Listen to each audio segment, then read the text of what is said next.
Twitter today, the hashtag tech trends. We're going to pick up some of the insider tech articles that are about the stuff that is trending right now in the techno world, and we're just going to go and explore them a little bit more, see what Twitter is saying about them, in addition to the stuff that is trending in general on Twitter, amongst Pakistani communities, the stuff that is really popular, and the worldwide community as well. So let's go take a look around.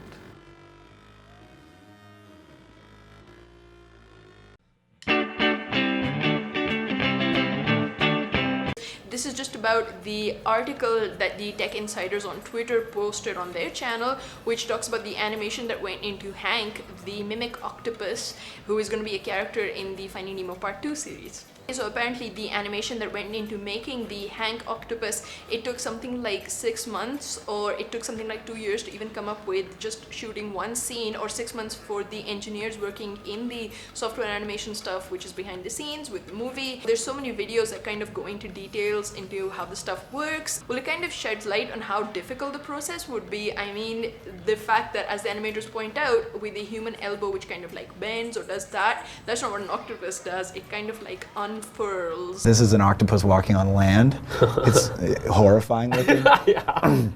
But there's a complexity of motion here and a specificity in terms of how it interacts with the ground, how it can connect at any point and move. Name's Hank. I have to find my family. That's a hard one, kid. This is kind of what the art department gives us. It's kind of like a bit of a blueprint, right? So this is a really early version of Hank where the curl is actually unfurling. It's not bending like a human elbow. And this was a real breakthrough. Let me get that for you. Okay, so leaving aside all the animation and all that kind of trickery that went into creating something like that, I just love the concept that you already are like at the pinnacle, which is like what Pixar and DreamWorld and other like major companies like this in Hollywood animation, like those people are all about. They're already at the top of their game, but they decide to push themselves even further and go do something even more difficult.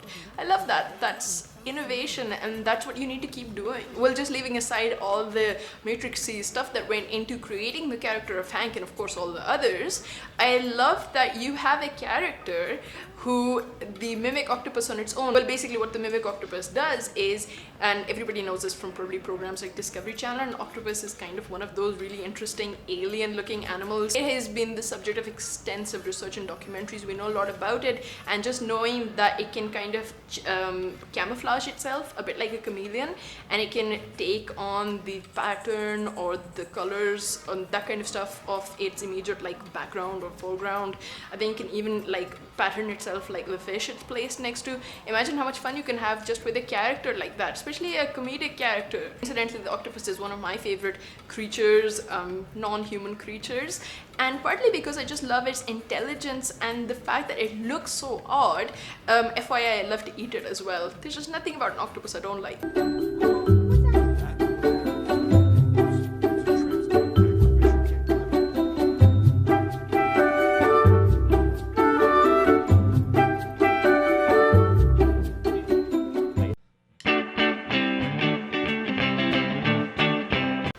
Okay, so for one of the hashtags that is trending specifically in the Pakistani Twitter sphere, it is the Q Mobile TVC that came out, the television commercial for the Q Mobile brand, which is really popular in Pakistan and in India as well. So a lot of people seem to be retweeting the hashtag, and they're pretty critical of it. So was I actually when I watched it. Basically, the ad is about a young girl, really pretty little girl from a pretty middle class background, Pakistani, and she wants to play cricket, national cricket, like at a national level, and her father's really against the idea. Her mother is very supportive. She ends up being nominated to play for Pakistan, and of course, this being a really feel-good ad, she wins. And I suppose the role of Q Mobile throughout all this, although now when I think about it, I didn't really see the Q Mobile logo throughout the TVC, but she communicates with her mother, who is on talking terms with her and like her dad, and she passes on information as to what is happening on the pitch.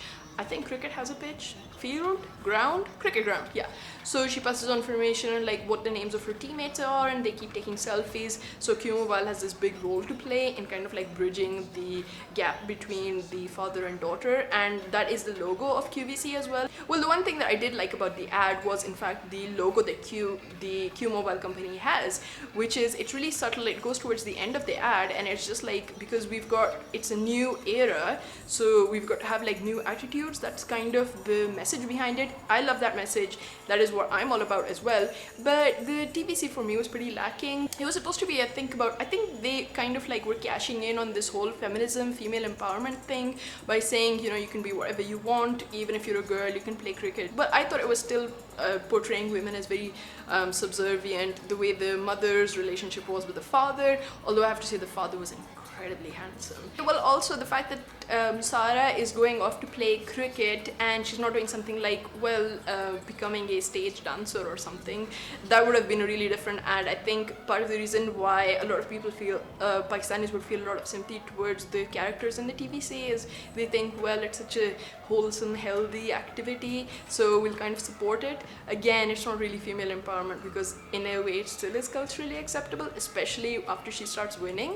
So I think the messages were pretty mixed. I wasn't a fan, didn't really like the music either, and the branding and the marketing must have been really subtle. But one thing really works, and that is everybody is talking about it. Oh, so PhoneWorld gets the marketing done that way. There are quite a few blogs, like for instance the PhoneWorld blog, which talks about like the discrepancies that a lot of people on Twitter point out. Well, for instance, if it's that team, they're wearing the wrong colored helmet and you're not allowed to have a cell phone on the cricket ground or something like that. So PhoneWorld, the blogs try to go into it, answer that. I like when there's that kind of like exchange, communication between the viewer and, you know, anybody who's just watching that stuff. It's something that we have the internet to thank for, and which is another reason why I love the Q Mobile kind of like their motto, which is it is a new time, it's a new generation, it's a new era, and we've got to change to keep up. Last one, guys.